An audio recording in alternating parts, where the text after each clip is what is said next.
Good afternoon, and welcome to today's Lunch and Learn webinar for the Iowa Pediatric Mental Health Collaborative, Drug Endangered Children, What You Need to Know, presented by Cheryll Jones. My name is Kathy Dixon, and I'll be moderating the session today. I'll cover a few housekeeping items before we get started. The webinar will be recorded and made available for viewing on our YouTube channel. The link will be shared in the follow-up email. Following the presentation, we'll have time for questions. So please use the Q&A feature in the webinar toolbar to submit your questions, and we'll cover as many as time allows. Instructions for how to claim credit will be uploaded to the chat section and sent in the follow-up email after the session.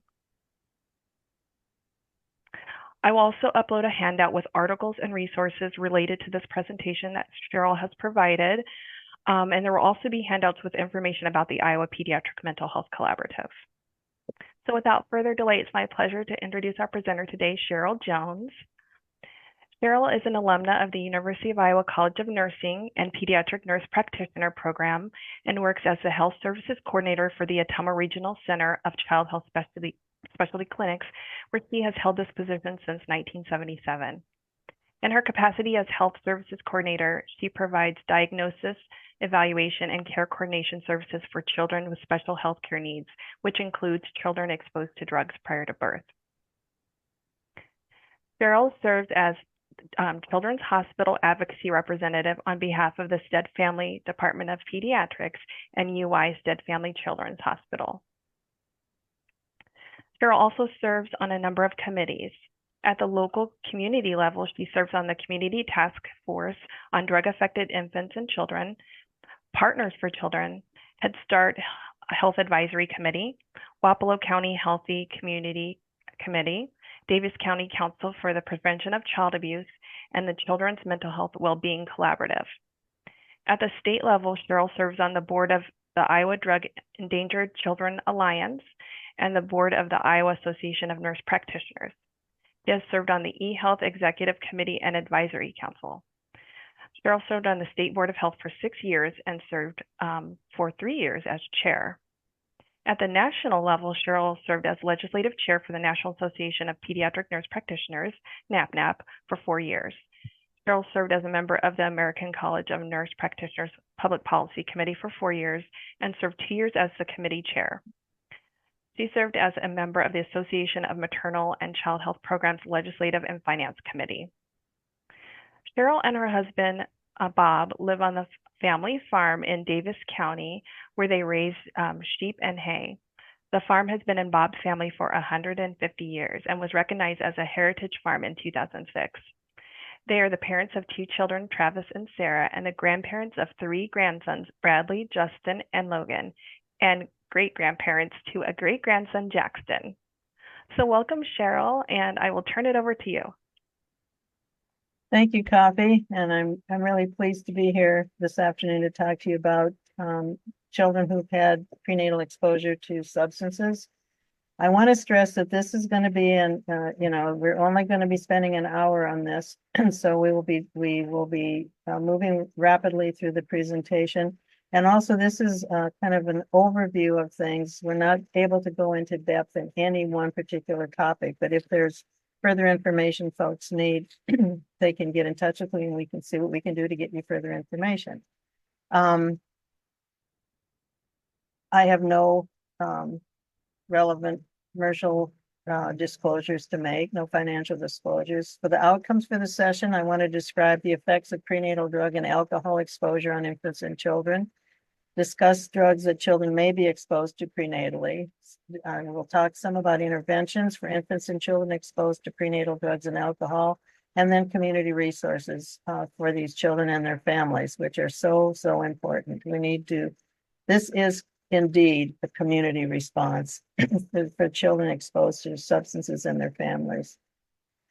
Some things that we need to keep in mind about kind of the changing landscape, and this came out of the Iowa Office of Drug Control Policy in 2023.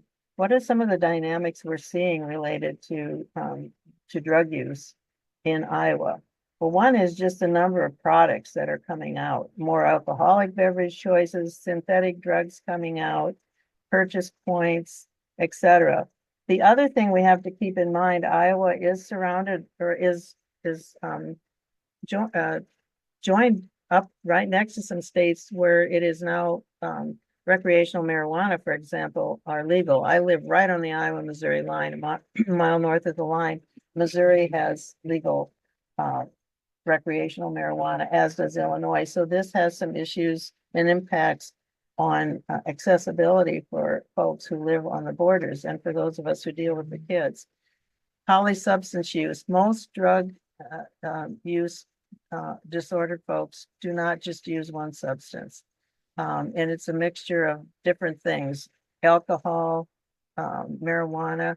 The combination I see most commonly in my clinic is methamphetamine, marijuana, and we're starting to see more MDMA. Potency, that's the big thing. The potency of these substances is not like it was even 5 years ago. And certainly with marijuana, it ain't your grandpa's ditchweed. This is concentrated stuff. And so the other impact we're seeing on some of the babies is the effect of the increased potency of the substances that people are ingesting. The other thing is trying to keep up with everything that's going on. New substances that are developed and marketed at faster speeds than we can even keep up with. I remember when we had years back when we had started our Drug Endangered Children initiative here in Ottumwa, and we had a number of folks on the who were recovering addicts. And one of them said, "You'll never stay ahead of the stuff that's coming out. There's always going to be something new. You just got to stay on, you got to stay informed about what's coming out there." Policy, as we said, there's been efforts made in Iowa, they've been looking at legalizing recreational marijuana, which is a policy issue that would have impact on kids. Some of the hemp laws that passed this year, if you've been watching the news, there were issues with how those are being interpreted. And then certainly the pandemic in relating to mental health and substance use disorders certainly did bring this into even more focus after the pandemic. Iowa, this is a source of the Iowa Department of Public Safety, and this is from 2023. We are ranked 35th in illicit drug and 48th in overdose deaths in the United States. And it shows an increase in drug and alcohol use and misuse in our state. The other big one for us is amount of binge drinking. That's very high in our state, and tobacco use. And these are going higher too. When we look at Iowa deaths in 2022 versus 2019, and a lot of times when we think about overdose deaths or drug-related deaths, we think opioids, because that's what's been in the news. It isn't just opioids. There are deaths related to other substances that folks use too. And if you look at this, between 2022 and 2019, alcohol-related deaths were up 45%, 5% versus 2021.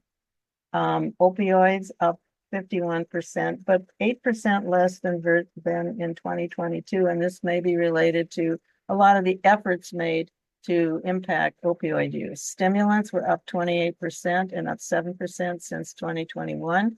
Youth opioids were about, equal plus 160% up, but now down 33% since 2021. And 89% of Iowa's opioid deaths involve fentanyl.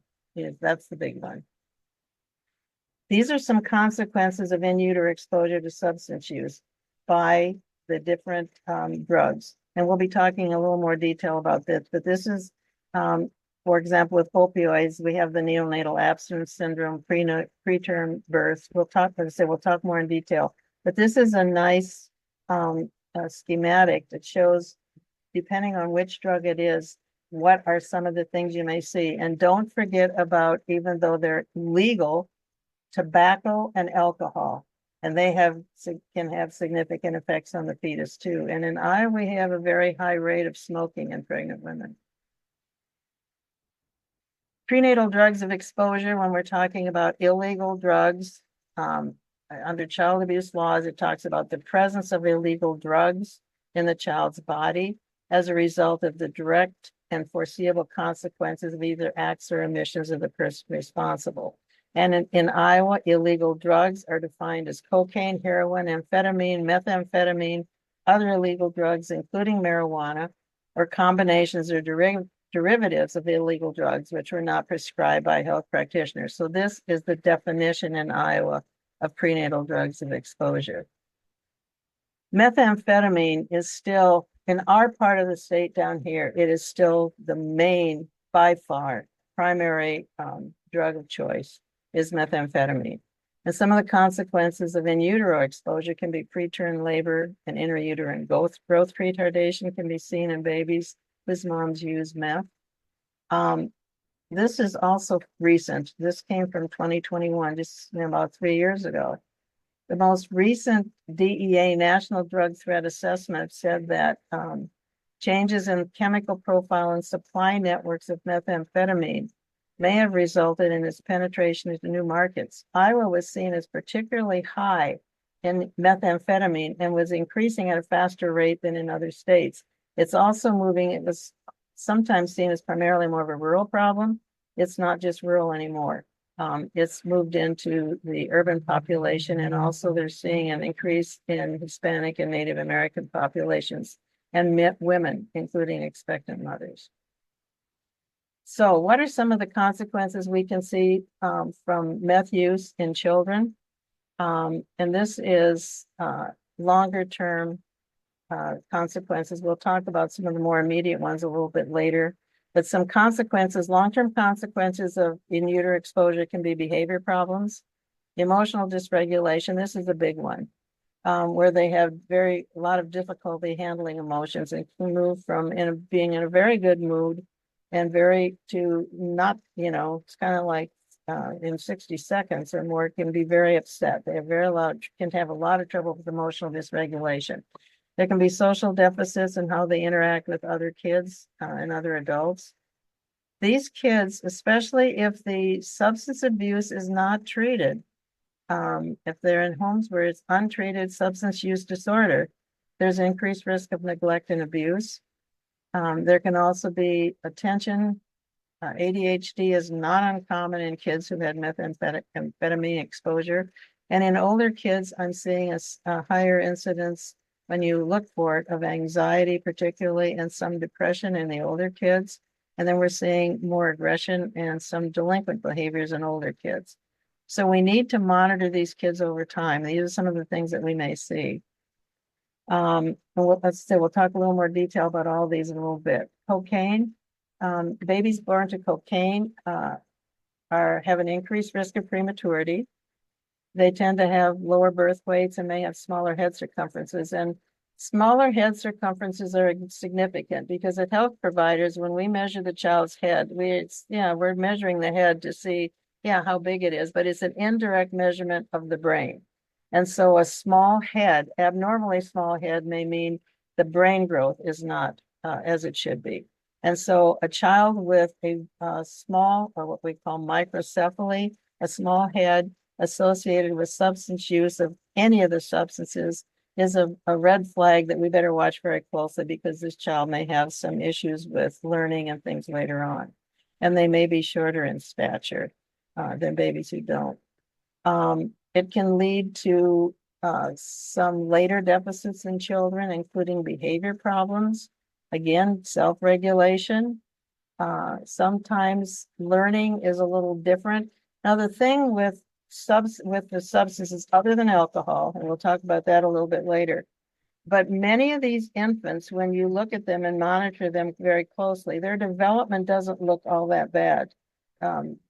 Serious developmental delay is not that common unless there's been other associated like severe neglect, abuse, or something there. The big issues with children with substance use disorder exposure to drugs prenatally is the neurobehavioral regulatory things, their ability to relate to other kids, the ability to pay attention. Their hyperactivity, as I said, is very high in this, and other emotional regulatory things. So those are the things we really need to look at. If you're only looking at development in these kids, they may look okay.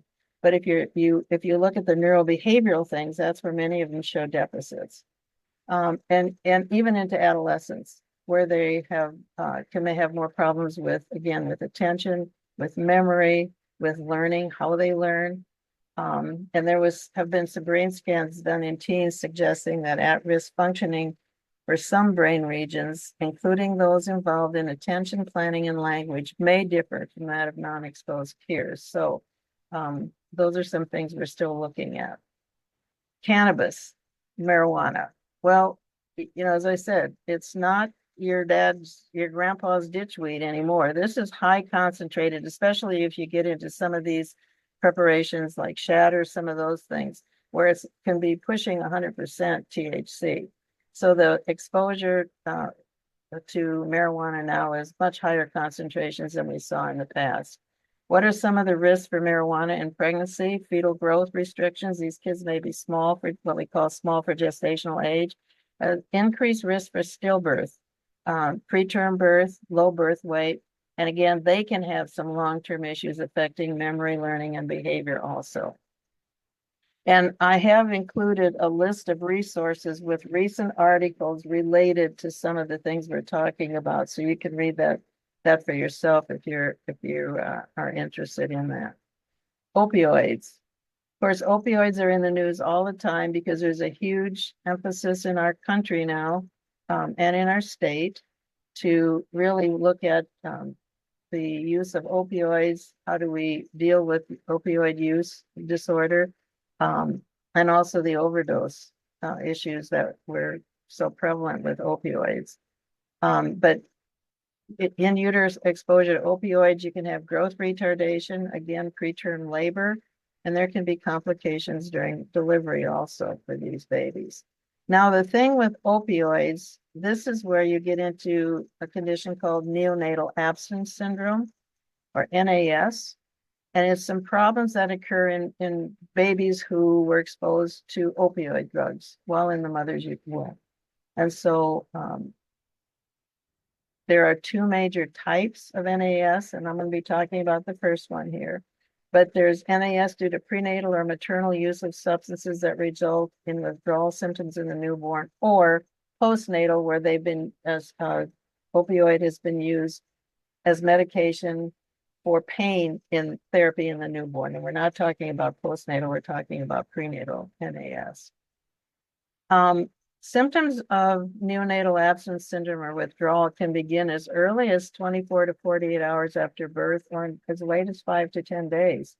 So, with babies going home in a day or two in the nursery, some of these babies may not be symptomatic in that first 24 to 48 hours. So they do need, primary care providers need to be seeing these babies shortly after they go home to be sure that they're not dealing with any later onset of the NAS symptoms. The most common drugs that are involved in this are heroin, OxyContin, and oxycodone. Those are the big ones that we see. What are some of the things you see with neonatal abstinence syndrome? These are some of the symptoms. They can have mottling, can have diarrhea, a lot of crying or high-pitched crying, excessive sucking, and excessive hunger. These kids can just want to eat constantly. They can develop fevers in the newborn nursery. They can have hyperactive reflexes, stiff, increased muscle tone is called hypertonia. They can be on the stiff side. They can be irritable. They may be poor feeders, or they may want to eat all the time. You can also see things like rapid breathing, seizures, sleep problems, slow weight gain. They can sneeze or sound stuffy, be sweaty, have tremors, and vomiting. So these are some of the things you can see with NAS. The babies don't have to have all of them, but you can see those symptoms. But any baby exposed to opioids during pregnancy needs to be monitored for this. Premature babies may not have all these classic signs, and so they may more often be seen with having tremors or shaking, the high-pitched cry, the fast breathing, and poor feeding. Babies with NAS are at risk for failure to thrive if people don't pay close attention to their feeding, because they are in need of higher number of calories just because of some of the issues with withdrawal. The American Academy of Pediatrics, in terms of questions come up about, well, about breastfeeding. To the women who have been, use opioids during feeding, during pregnancy, can they breastfeed? The AAP and ACOG have said yes, if they are enrolled in a substance abuse treatment and there's no contraindication to breastfeeding are observed, such as ongoing drug use or HIV infection. Now, some of these women have been transitioned to methadone, and they can breastfeed with methadone as long as the babies, again, are monitored. But breastfeeding is one way that women can learn how they can relate to their baby. And with some of the challenges for substance use disorder, we want to encourage that kind of contact with the mom and the baby in a safe way. And so just saying, no, you can't breastfeed at all isn't necessarily so. You have to look at the other possible things. If they have HIV or there's ongoing drug use, no treatment, no, they shouldn't be breastfeeding. In terms of feeding with babies with NAS, frequent small feedings are preferable and should provide 150 to 250 calories per kilo per 24 hours. That's a lot of calories for a baby for proper growth. And they may develop almost hyperphagia where they want to eat all the time. And so they have to carefully monitor their fluid intake, and weight gain are essential. So folks who deal with this is typically dealt with out of level 2 nurseries or the NICUs, the PICUs, and the university or at blank. Those folks can really be helpful in helping deal with babies who have NAS and getting the appropriate follow-up. Some babies may need medication to treat the severe withdrawal symptoms, especially if they have seizures. And this is usually the drug is in the same class as the substance the baby is withdrawing from. And once the signs of withdrawal are controlled, then the dosage is gradually decreased. What I suggest you do is talk to the providers in the area that care for your kids and PICU and say what medications are they using if you need to know that, and what things should you be aware of as a primary care provider or someone who will be providing ongoing care for these kids after they leave the hospital, because they do need close follow-up. What about pregnant women who are actively using opioids? It's not safe for them to withdraw cold turkey during a pregnancy. This can increase the risks of miscarriage, and they're advised to avoid abrupt opioid withdrawal.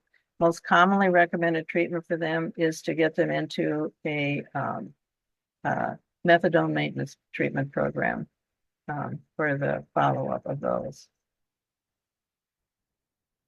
Alcohol, we cannot talk about prenatal exposure to substances without talking about alcohol. Of all the substances of abuse, that includes all the ones we've talked about, cocaine, heroin, marijuana, it has the potential, alcohol has the potential to produce the most serious neurobehavioral effects in the fetus. Moderate binge drinking, 3 to 5 drinks in one episode, is more serious than people who drink 1 or 2 drinks per day. Now, no, there's no known safe level of alcohol use in pregnancy. So if you're pregnant, don't drink. That's really the message that folks try to get out. There's no known safe level of alcohol use in pregnancy.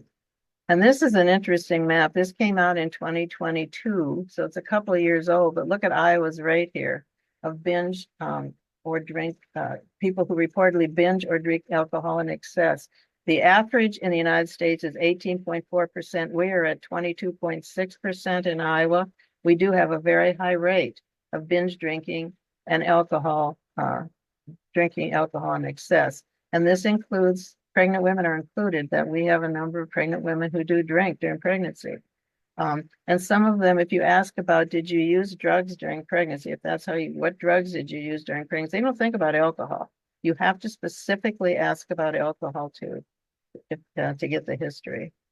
Just a little information about, how much alcohol what is in alcohol? A beer is about 5%, 12 fluid ounces equates to 8 to 9 ounces of malt liquor.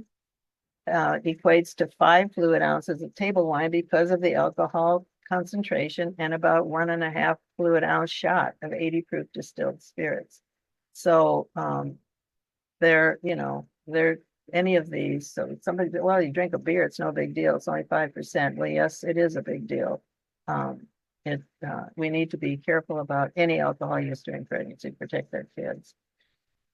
Some of the consequences for alcohol use can be spontaneous abortion, intrauterine growth retardation, prematurity, and sometimes reduced brain volumes. That's why I said that small head circumference can mean an issue long-term with these kids' ability to function as they get older. Fetal alcohol spectrum disorder it's now a spectrum. Okay, we used to say fetal alcohol, FAS, fetal alcohol syndrome. Well, it's a spectrum that ranges from milder to the full-blown spectrum, which has the facial features and everything. But children can be affected by alcohol without the facial features, depending on when in the pregnancy they were exposed to the alcohol. It is the #1 cause of intellectual disability in North America. Actually, it's the #1 cause of intellectual disability in the world, according to some researchers. What we can see with infants and toddlers can be increased irritability, slow development. These are kids with alcohol exposure, particularly heavy alcohol, that do often show delays in their development, not just the neurobehavioral things. Motor deficits, hyperactivity is very common. Sensory problems are common. In the grade school, you can see short attention span, memory deficits, poor coordination, and low self-esteem. And some of these children on testing, they do test out as intellectually impaired, intellectual disability, mild. And so they are high risk for intellectual disability and need to be monitored for that over time. These are some of the facial features that you can see with fetal alcohol. But again, that's with the FAS, the full-blown FAS syndrome. You don't see the physical characteristics in all of the children. And sometimes as they get older, they're not as pronounced. But depending on when in the pregnancy the alcohol use occurred. Big things with all of the substances we've talked about, whether it be the illicit drugs or alcohol, is the neurobehavioral manifestations of exposure to these substances. And these can be some of the most, assuming that they aren't intellectually disabled, this can be one of the biggest barriers or biggest challenges that these children and their caretakers deal with. Neurobehavior refers to the ability of infants, children, and adolescents to interact with their environment, to respond to stimuli as they occur, and interact appropriately with the caretaker. And so it's kind of how we interact with people day to day in our day-to-day lives. And for many of these children who've had prenatal exposure to substances, this is a challenge. And so a lot of the kids we get referred to our clinic with history of prenatal exposure. When they're tiny infants, yes, it's a concern about their development, their feeding, those kinds of things. But as the kids get older, the concerns are much more often behavior, inability to focus, inability to sit still, problems with relations with other individuals. So it's these neurobehavioral things that can be very problematic. And particularly for the schools, these can be really problematic for them in terms of the child's inability to sit still during class, their interaction with peers. Sometimes it can be aggressive, those types of things. So again, we really need to be watching for those neurobehavior things. The areas of neurobehavior that can be affected by prenatal exposure are motor behavior. That's their reflexes, their motor control, how they're coordinated. Some of these kids can be pretty klutzy. Their orientation, that's your infant's ability to respond to visual and auditory stimulation. For older kids, it's their ability to respond appropriately to the interactions going on either at home or in the school. And state control is their ability to regulate behavior by moving through the various stages of arousal, from like sleeping, we wake up in the morning, for some of us is, I gotta get a shower to wake up. I gotta have a cup of coffee to wake up. But we go through a process to kind of get from sleep stage to where we're awake and functioning. For infants, there's some infants and children who've had prenatal drug or alcohol exposure. They cannot just go through these stages in a nice, concise or way. It's like, wow, I wake up and I'm either I'm just fogged all day, or I'm really just wound for sound. And so they have difficulty moving from one state to another. They have difficulty self-calming, and can really present some real concerns in that way. These are some symptoms of drug exposure. We're going to go now by infants, toddlers, and then children and adolescents. And these are not drug specific. But these are some things you may see in kids who have had drug or alcohol exposure. Feeding problems, particularly in infants, are not uncommon. And they may be prolonged feeders, which means they take more than 30 minutes to finish a meal. You watch them eat. Watch a baby eat if they've been drug or alcohol exposed. You want to see how well they suck and swallow. A lot of them, especially as the feeding progresses, milk leaks out of their mouth. They got a bib because everything's wet when they eat, so that they lose some of what they're taking in. And their suck swallow is not well coordinated. They may give choppy little short sucks and then a little bit of swallow. Sometimes you watch these babies and you think, "Mom, you got to swallow here." They just don't have it well coordinated. So we need to watch those kids closely for feeding, because they can be at risk for failure to thrive because they don't get adequate calories. Sleep problems are not uncommon. Some of these babies sleep too much, some sleep too little. And that includes the kids as they get a little older too. The sleep problems are common. But for example, swaddling can help for some of these kids when they're real little, so that they sleep a little bit better. Some of them sleep better in a reclining swing because of the motion of it. The sleep problems are common. Some of these babies can be very irritable and cry a lot. Tremors are not uncommon, especially I see with methamphetamine and some of the marijuana now, since it's a little more potent. And they're not just real bad shaking, but there's little fine tremors, particularly of the arms and legs, that you will see. Those tend to improve by the time they're 6 to 9 months old, but you will see that. Many of these babies have increased tone. They're stiff. When you hold them, they feel stiff compared to babies with normal tone. They may be hypermobile. These are the kids who their little legs are going, their arms are going all the time. They're just really, really active. They may be small for gestational age. We talked a little bit about that. Small head, that's something to keep in mind. Vomiting can occur, particularly in those babies who are food driven and will overeat. Poor tracking is not uncommon, and so I always recommend that families work on having the baby watch something to learn how to follow the movements a little bit better. You don't want anything with noise, but a bright covered object or anything to help with tracking. They can have a poor suck, as I said, with feeding problems, and sometimes bad enough that we've actually sent them to occupational therapy for feeding therapy for some of these kids. They can either have a poor appetite or a voracious appetite, where they'll eat till they vomit. And so sometimes we have to limit how much they eat at one time. They can have a high-pitched cry. You can see rapid breathing. But these are some of the things you can see with infants who've been exposed to substances. For toddlers and preschoolers, in terms of delays, one of the more common ones is speech delay.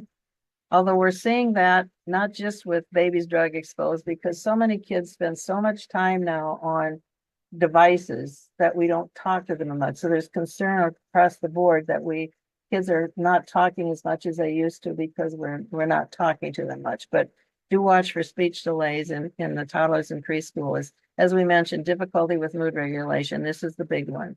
The babies who are very irritable, they cry a lot, they go from being in a really good mood to a really irritable mood in a very quick period of time, and nothing to tell you why they did.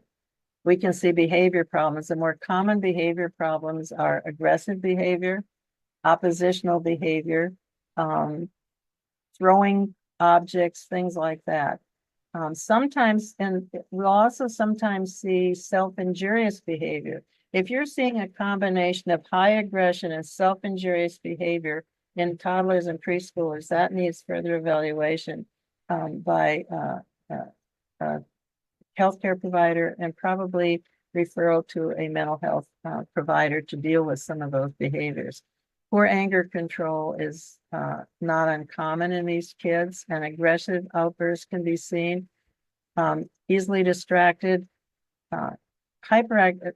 People say, well, are they hyperactive? Do they have ADHD? ADHD is something you don't diagnose in a 2 or 3-year-old, but you can see signs that they may be at risk for that because of their high activity levels and constantly into everything. Short attention span. One of the ways you look for that with kids is how do they play with toys? Can they play for several minutes with a toy, or do they just move from one thing to the next constantly because they can't concentrate or play for very long? The other thing we see is issues with any change in routine or schedule being difficult for these kids. They have a lot of trouble with change in routine. And you can see poorly organized play skills also in the kids.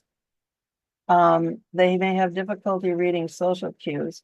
And again, some of these kids are the ones that you have to be, I know a number of them are, the parents say, I really worry, they'll go to anybody, man. They'll go to a stranger. They just think this is wonderful. And so we have to really watch because they aren't real adept sometimes at those social cues and what's safe. Easily overstimulated. They often don't do well in crowds or family gatherings. Sometimes they can't tolerate those at all. They can withdraw completely if they're overstimulated.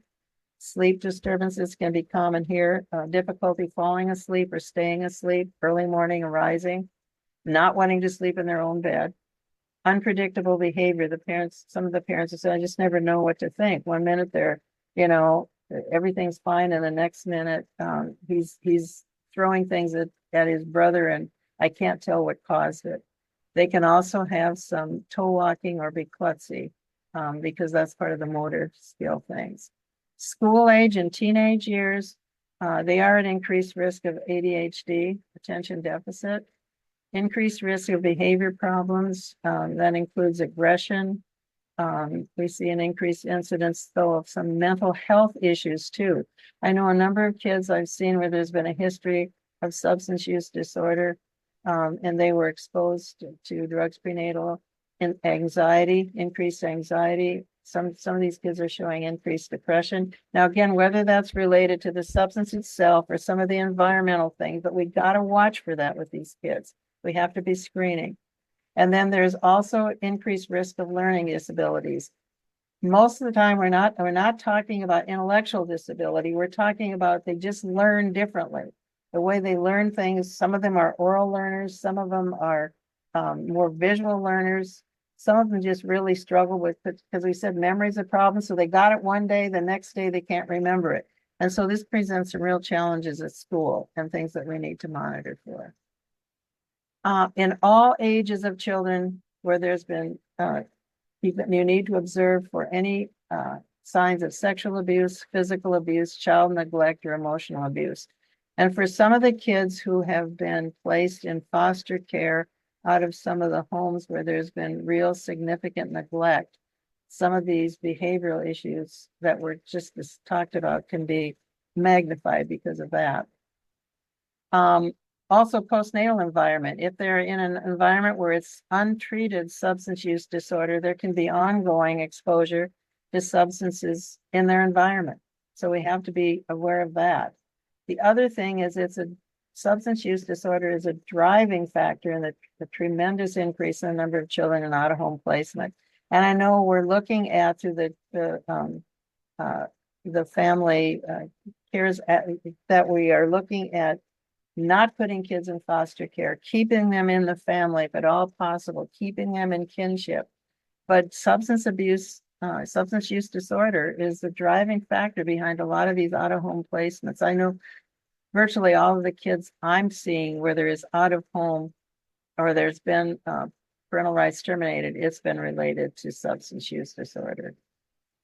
Also, the other thing I'm seeing and have seen for some years now is the significant increase in the number of grandparents who are raising their grandchildren because of the substance use issues of their children.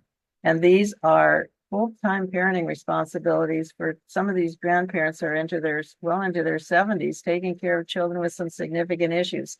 So this is something we need to be aware of too. And how do we support these families? If you can't support the families, it's very difficult to help the children.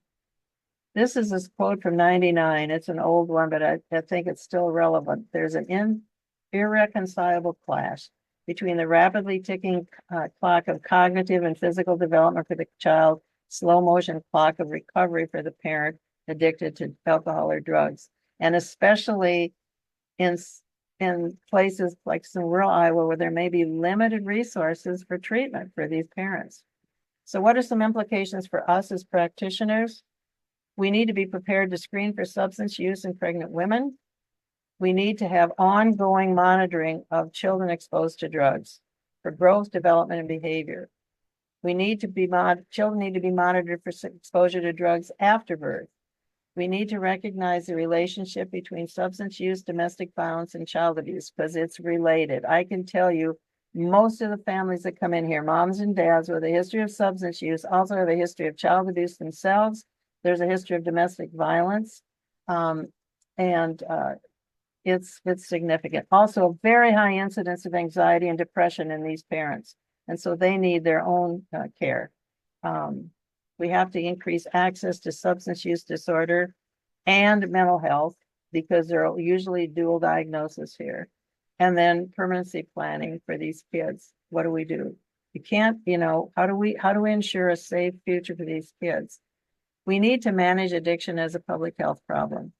And I think Iowa is trying to do that. We need to support recovery by providing effective substance use disorder treatment resources. We need to intervene to protect children, be sure they're safe, and we need to connect services. I'm going to real quickly go over some interventions because we're close to out of time here. Overall, drug-exposed infants and children need ongoing medical, developmental, and behavioral follow-up. And that takes a community approach. No one discipline, no one provider can do it all alone. For example, early access is an excellent resource to follow the developmental progress of these kids, especially if there's any sign of developmental concerns. They can do this. But the Parents as Teachers program, some of these home visiting programs are also good resources to help with the ongoing follow-up. Depending on their symptoms, though, this child may need evaluations. I send a lot of kids to physical therapy, occupational therapy, speech therapy, mental health providers. They may need special education services. We may need to advocate for that. The other big one is sensory processing. These kids, a lot of them have big problems with, they overreact to loud sounds bother them, bright lights bother them, drags on clothes bother them, certain clothes bother them, crowds bother them. So sensory processing therapy with occupational therapy is something we also refer the kids to. Some things to think about in working with drug-exposed children.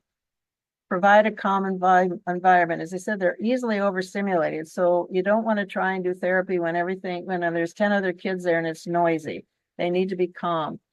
Observe for signs that the behavior is that they're getting stressed.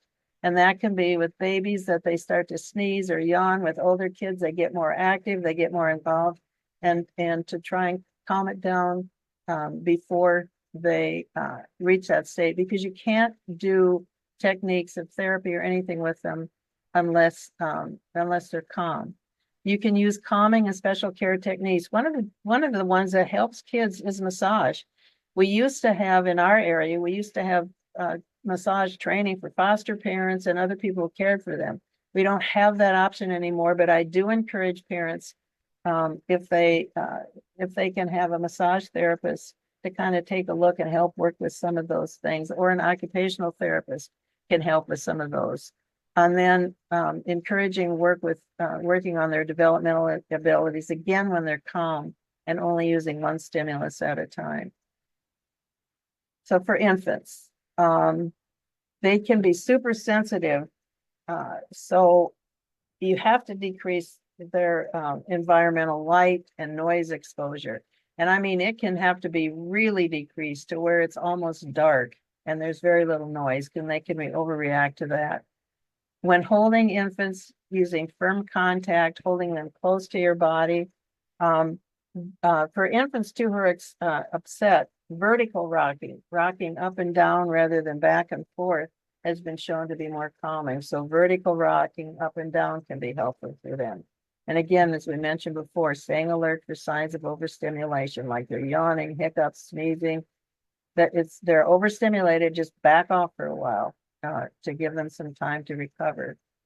As I said, many infants don't track well. Visual tracking is a problem. Work on having them track objects. Feeding problems are common. Watch a baby eat. And then some of them may need feeding therapy. But one of the bottles I've found that works well for a lot of these babies is the Dr. Brown bottle with their nipple, or the variable flow nipple that of the Avant bottle does. Those can be helpful.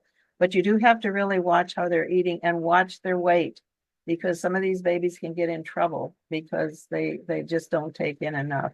The other thing you often see with these babies is once they get old enough, around between 6 and 9 months, when people start introducing solids, that can be a real problem. And you may have to do a lot of work on getting that, because of the texture, their sensitivity to things, that they have difficulty transitioning to solid foods.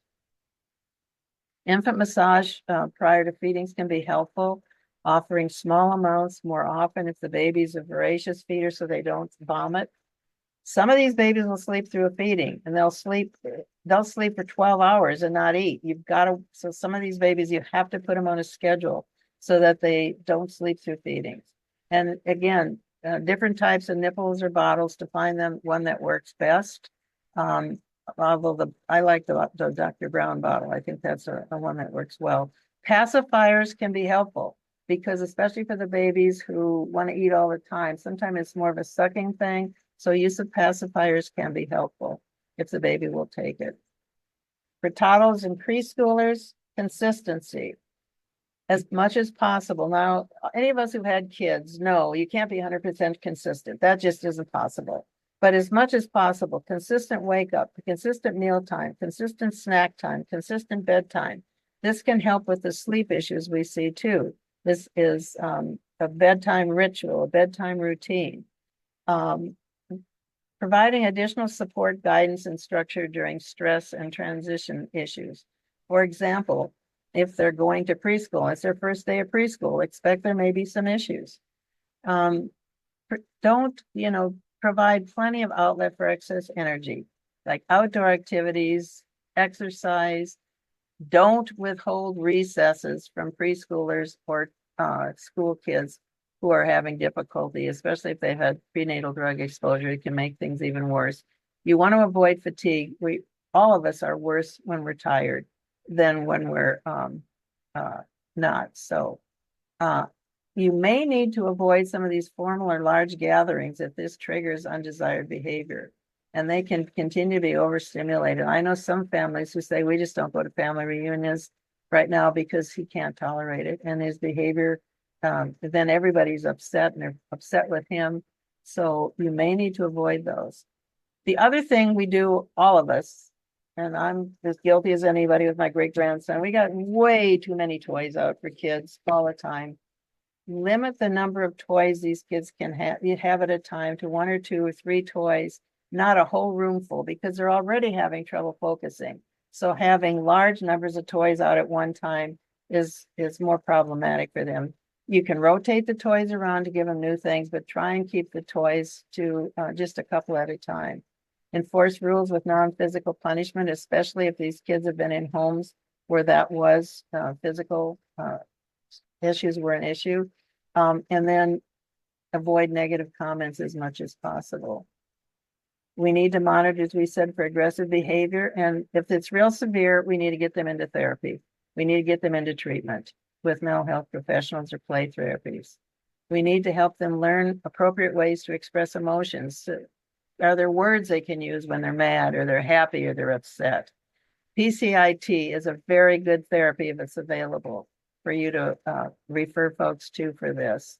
And then also family caretakers, the parent, the grandparent, whoever, they need respite and time out because these kids can be extremely demanding and challenging in their behavior. Therapeutic daycare can be helpful in encouraging interactions with same age peers. So those are some things for toddlers. For school-age children, we got to watch for attention, behavior, and learning problems. They're at high risk for this. And the learning problems, not because of intellectual disability, it's because of just the way they process things. They're higher risk for those attention issues, those memory issues.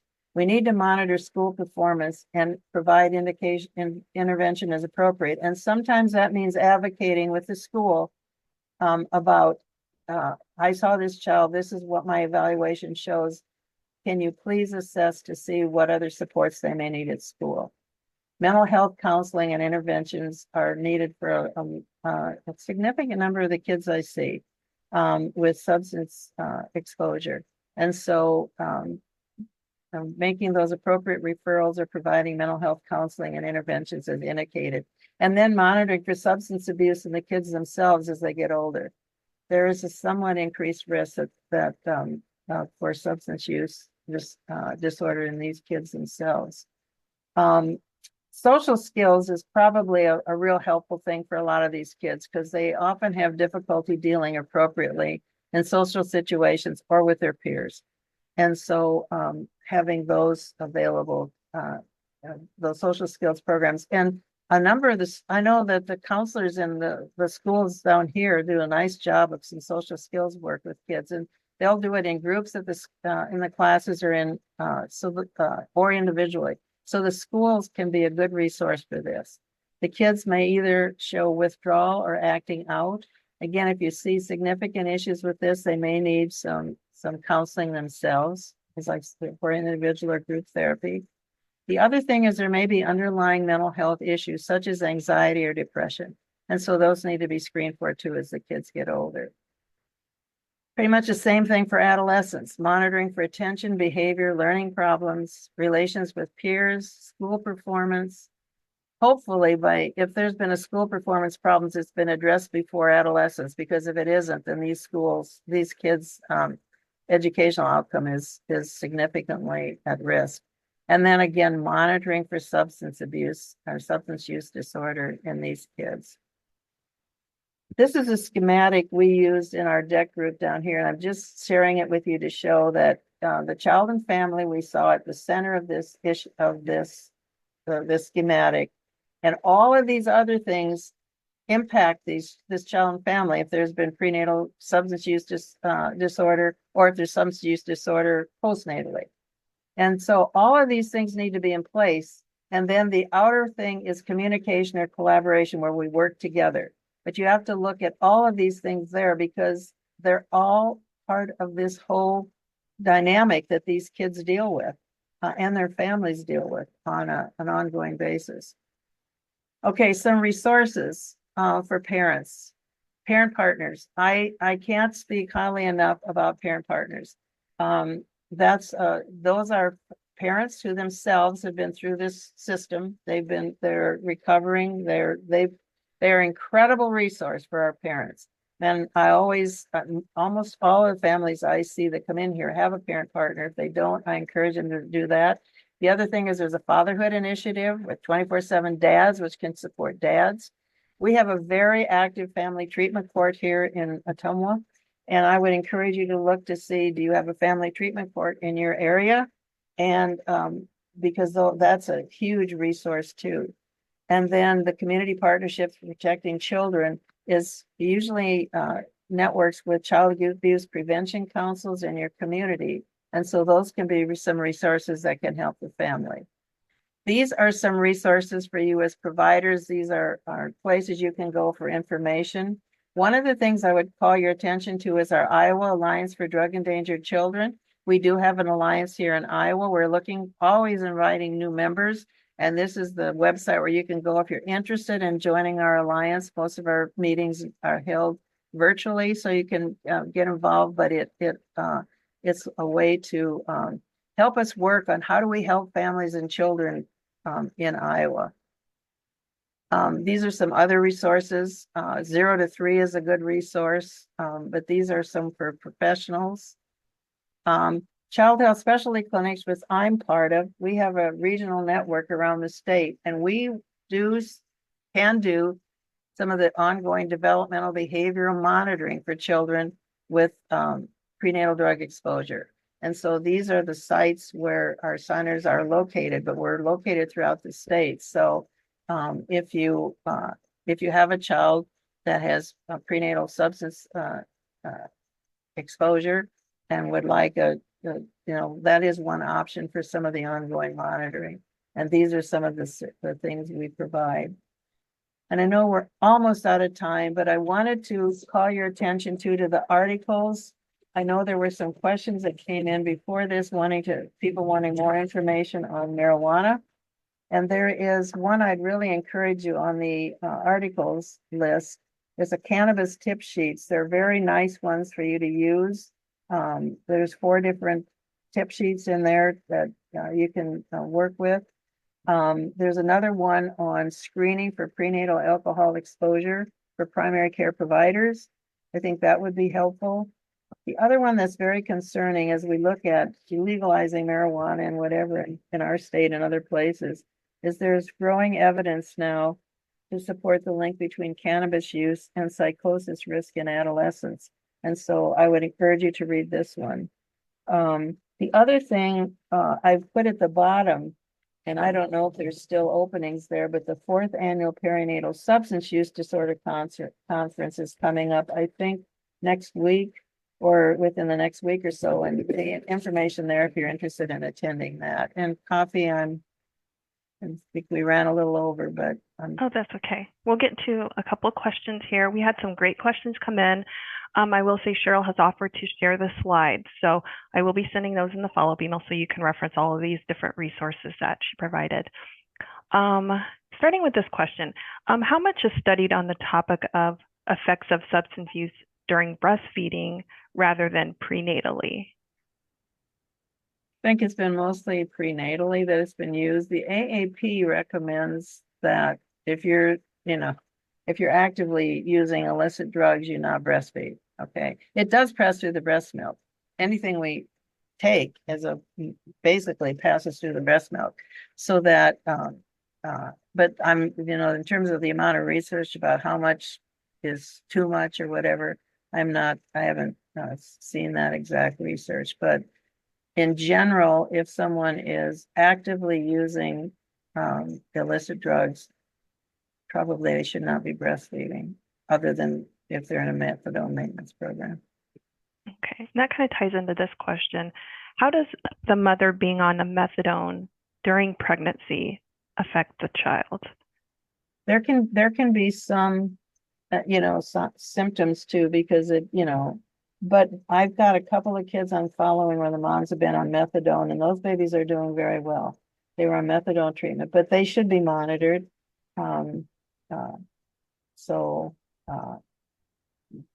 It's the recommendation is that they be monitored, but the kids I've seen so far they're doing well at this point anyway.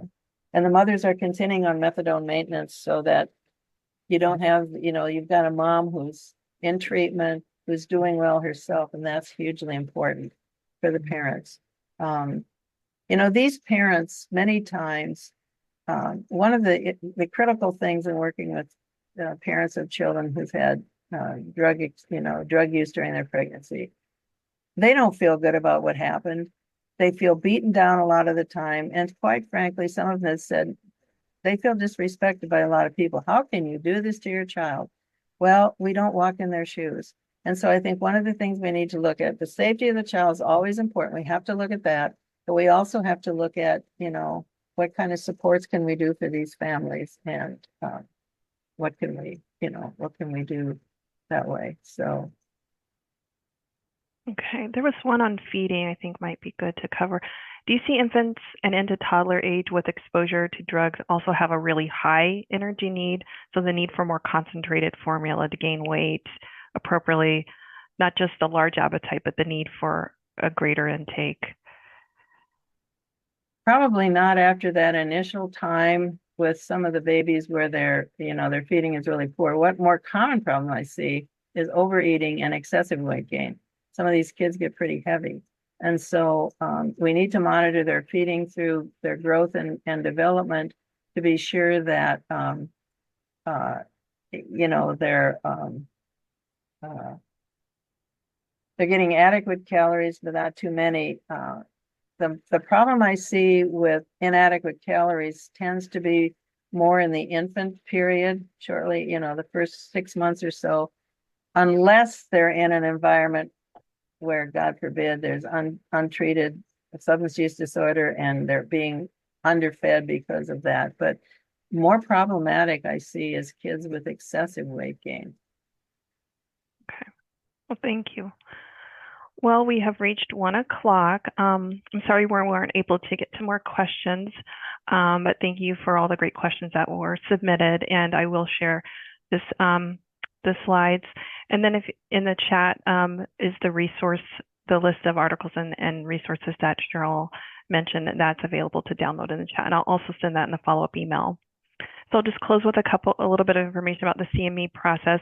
The University of Iowa Carver College of Medicine is jointly accredited to provide continuing education for physicians, nurses, social workers, and physician associates. All other participants will receive a certificate of participation. Attendees are eligible to claim continuing education credit by completing the evaluation and downloading their certificate of participation. Then I'll send the instructions to claim credit in the follow-up email. And it's also available in the chat if you want to download it there. And for any questions, please feel free to reach out to me at Kafi, Kafi -Dixon, Dixon at uiowa.edu. And so Cheryl, I just want to thank you for presenting. It's really great information that you shared. I know this will be a helpful resource for providers. And I want to thank you all for attending. Have a great afternoon.